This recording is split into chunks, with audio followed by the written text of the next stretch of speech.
नमस्कार दोस्तों, आज मैं आपसे कानून यानी लॉ के किसी सेक्शन या किसी प्रेसिडेंट या ऐतिहासिक लैंडमार्क जजमेंट की बात नहीं करूंगा।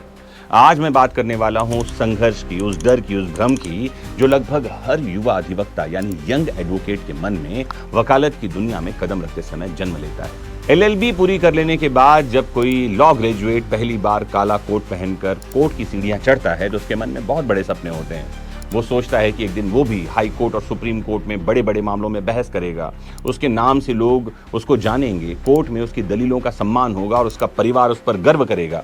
लेकिन इन सभी सपनों के साथ साथ एक दूसरा विचार उसके मन में घूमता रहता है, क्या कोर्ट प्रैक्टिस में पैसा मिलेगा? क्या मुझे 10-20 साल संघर्ष करना पड़ेगा? क्या मैं अपने परिवार की आर्थिक जिम्मेदारियों को निभा पाऊंगा? आइए मैं आज के वीडियो में आपको बताता हूं वो 7 स्टेप्स जिसके माध्यम से आप 50,000 रुपए पर मंथ तक कमा सकते हैं अपने वकालत के शुरुआती दौर में। दोस्तों, मैंने भी जब प्रैक्टिस स्टार्ट की थी तो मुझे याद आता है कि जूनियरशिप में पैसे नहीं होते, क्योंकि जूनियरशिप में आप सीख रहे होते हैं। ध्यान रखना है, मैं किसी से कोई काम सीखने जाऊंगा और कहूंगा मुझे पैसे भी दो, ये तो बड़ी बेकार बात है। प्रॉब्लम कहां आ जाती है? प्रॉब्लम ये हो जाती है कि जो जूनियर एडवोकेट्स होते हैं वो 5, 10, 15, 20 साल सीखते ही रहते हैं और फिर कहते हैं कि मुझे पर्याप्त सम्मान और पैसे नहीं मिल रहे हैं। ये लगभग हर एक जूनियर का स्टेटमेंट है जो आपको दिखाई पड़ेगा। Bar council of India AIB का एग्जाम करके ही फुर्सत पा लेती है। बार काउंसिल ऑफ इंडिया ने ट्रेनिंग जैसा कोई प्रोग्राम चलाया ही नहीं है और बार काउंसिल ऑफ इंडिया के प्रति नाराजगी मैं लगातार दर्शाता रहता हूं। लेकिन मेरा अनुभव यह कहता है दोस्तों कि लिटिगेशन यानी वकालत में एक बहुत बड़ा झूठ है जो लगातार नए एडवोकेट्स को बताया जाता है। वो ये है कि शुरुआत के 8-10 साल तो तुम्हें कुछ भी नहीं मिलेगा, वकील बूढ़ा होगा तो उसकी वकालत जवान होगी, ऐसी बातें कही जाती हैं। सच्चाई तो यह है कि आज के डिजिटल एज में यदि कोई एडवोकेट सही दिशा में काम करे, सही स्किल्स डेवलप कर ले, तो स्वयं कोर्ट के गलियारों तक सीमित नहीं रखे अपने आप को, तो पहले ही साल में वो 5,000 से लेकर 50,000 रुपए तक प्रति माह कमा सकता है। ये संभव है। कुछ स्टेप्स देखिए। सबसे पहले ड्राफ्टिंग मशीन बन जाइए। कोर्ट में सबसे अधिक मांग लीगल ड्राफ्टिंग की होती है। बहुत सारे एडवोकेट्स अच्छी आर्ग्यूमेंट तो कर लेते हैं, लेकिन अच्छी पिटीशन या बेल एप्लीकेशन या रिटन स्टेटमेंट या लीगल नोटिस या एफिडेविट ड्राफ्ट ही नहीं कर पाते। यदि आप प्रतिदिन केवल 1 से 2 ड्राफ्ट तैयार करें और हर एक ड्राफ्ट के लिए 1,000 रुपए भी लेना शुरू करें तो महीने के 30, 40, 50,000 रुपए की आय आसानी से हो सकती है। और इसके लिए करना क्या है? हमारा लीगल ड्राफ्टिंग कोर्स है जो आपको ज्वाइन करना है। 30 दिन में आपको ड्राफ्टिंग का मास्टर बना सकते हैं हम। कैसे करेंगे? विधिक शिक्षा एप्लीकेशन डाउनलोड कर लेना है और कुछ जानना पूछना हो तो नीचे दिए गए नंबर पर संपर्क करना है। याद रखिए, कोर्ट में बहस करने वाले वकील बहुत हैं, लेकिन क्वालिटी ड्राफ्ट तैयार करने वाले एडवोकेट्स कम हैं। दूसरा स्टेप है सीनियर एडवोकेट्स के लिए असेट बनिए। जूनियर मत रहिए, असेट बनिए। हर सीनियर एडवोकेट ऐसे व्यक्ति की तलाश में रहता है जो उसका समय बचा सके। यदि आप केस लॉ रिसर्च कर सकें, लीगल रिसर्च कर सकें, ड्राफ्ट प्रिपरेशन कर सकें, फाइल मैनेजमेंट और क्लाइंट ब्रीफिंग में दक्ष हो जाते हैं तो आपका सीनियर आपको केवल स्टाइपेंड नहीं देगा बल्कि बहुत मामलों में अवसर भी देगा, पैसे भी देगा। जिस दिन सीनियर को लगेगा कि आपकी वजह से उसकी आय बढ़ रही है, उस दिन आपकी आय डेफिनेटली बढ़ने लगेगी। स्टेप 3 देखिए।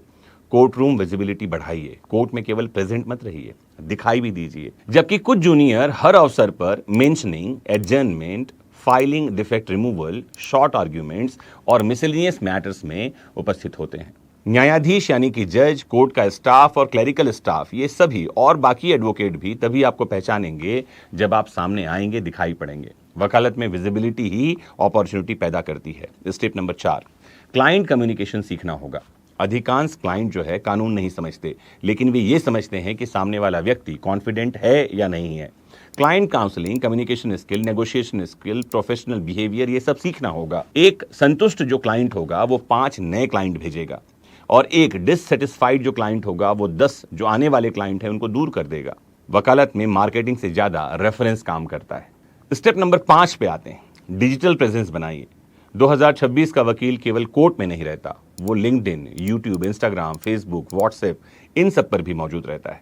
कोशिश कीजिए कि लीगल अवेयरनेस जो है उसको स्प्रेड करने में मददगार बनिए।